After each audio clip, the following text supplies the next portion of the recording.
வணக்கம். புதிய வீட்டிற்கு குடித்தனம் போகக்கூடாத மாதங்கள், அதற்கான காரணங்கள் என்ன அப்படிங்கிறது நம்ம இந்த பதிவுல முழுசா தெரிஞ்சுக்கலாம். அப்ப ஜோதிட சாஸ்திரத்துல நமது முன்னோர்கள் இந்த 12 ராசிக்குள் உலகத்தில் உள்ள எல்லா விஷயங்களையும் அடக்கி, அதில் உள்ள சூட்சுமங்களை காரகங்களாக மாற்றி பலன் எடுத்து தொகுத்து குடுத்துருக்காங்க. நம்ம இத வச்சு நெறைய விஷயம் தெரிஞ்சுக்க முடியும். அந்த வகையில, இந்த 12 ராசிகளுக்கும் 12 தமிழ் மாதங்கள் வந்துரும்.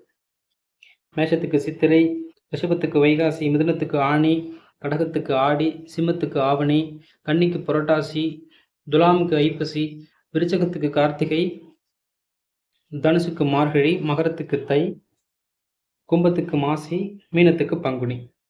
இந்த 12 ராசிகளுக்கும் 12 மாதம் வந்துருச்சா? இதுல சித்திரை மாதமும் வைகாசி மாதமும் கிழக்கு திசையை குறிக்குது. ஆடி மாதமும் ஆவணி மாதமும் தெற்கு திசையை குறிக்குது. கார்த்திகை மாதமும் ஐப்பசி மாதமும் மேற்கு திசையை குறிக்குது. தை மாதம் மாசி மாதம் வடக்கு திசையை குறிக்குது.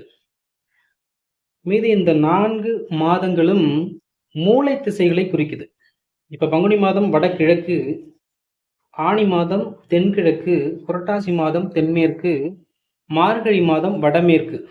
இந்த மூலை திசைகள் அப்படிங்கிறது ஒரு புது வீட்டிற்கு குடித்தனம் போக, ஒரு கிரகப்பிரவேசம் செய்ய, ஒரு பால் காய்ச்சத்திற்கு அவ்வளவு சிறப்பானதாக ஒரு நல்ல முழுமையான பலன் தராது அப்படிங்கிறது ஜோதிட சாஸ்திரத்தில் உள்ள விஷயம். மேலும் இதுல சரராசி, ஸ்திரராசி, உபயராசி, இந்த 4 ராசிகளும் உபயராசி அப்படின்னு பேர். இது ரொம்ப வேகமா இயங்குறது. இது கொஞ்சம் பொறுமையா இயங்கக்கூடியது. இந்த ராசி நின்று இயங்கும். ஒரு நேரம் இயங்கும், ஒரு நேரம் இயங்காது. இரட்டைத்தன்மையுடைய விஷயங்கள் முழுமையடையாது. இந்த 4 ராசிகளும் இரட்டைத்தன்மையுடைய ராசிகள். உதாரணமாக நம்ம ஒரு விஷயம் சொன்னோம்னா உங்களுக்கு புரியும். மிதுன ராசி, கன்னி ராசி, தனுசு ராசி, மீன ராசியில ஒருத்தவங்க பிறந்திருக்கிறாங்க. இந்த 4 ராசிகள்ல லக்னமாக பிறந்திருக்கவங்களும் கூட இரட்டைத்தன்மை உடையவர்கள் அப்படின்னு சொல்றாங்க. உதாரணத்துக்கு ஒரு முக்கியமான முடிவு எடுக்கிறதுல அவங்க ஒரு டபுள் மைண்டாவே இருப்பாங்க. தீர்க்கமான முடிவு எடுக்கிறதுல பார்த்தீங்கன்னா 2 யோசனையா இருக்கக்கூடிய நபர்கள். அதனால இந்த 4 மாதங்களை புதியதாக வீட்டிற்கு குடித்தனம் போக கூடாது அப்படின்ற மாதிரி நமக்கு தொகுத்து கொடுத்துருக்குறாங்க. இதில் இன்னும் சில புராண உண்மைகள் எல்லாம் சொல்லியிருக்கிறாங்க. அதையும் நம்ம தெரிஞ்சுக்குவோம்.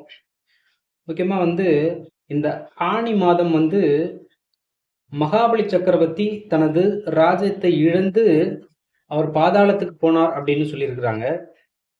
புரட்டாசி மாதம், புரட்டாசி கிரண்ய சம்ஹாரம் நடந்த மாதம் அப்படின்னு சொல்லப்பட்டிருக்கு. மார்கழி மாதம், மார்கழி மாதம் மகாபாரத போர் நடந்ததாக சொல்லப்பட்டிருக்கு. பங்குனி மாதம், பங்குனி மாதம் மன்மதனை சிவபெருமான் நெற்றிக்கண்ணால் எரித்து வதம் செஞ்ச மாதம் அப்படின்னு புராணங்கள்ல சொல்லியிருக்கிறாங்க. மேலும் இது போல சில புராண கதைகளும் சொல்லியிருக்கிறாங்க. இருந்தாலும் ஜோதிடத்தில் உள்ள உண்மையான கருத்து அப்படிங்கிறது இந்த மூலை திசைகளை தவிர்த்து கொண்டு மற்ற மாதங்களில் செய்வது சிறப்பு அப்படிங்கிறதே இந்த பதிவினுடைய கருத்து.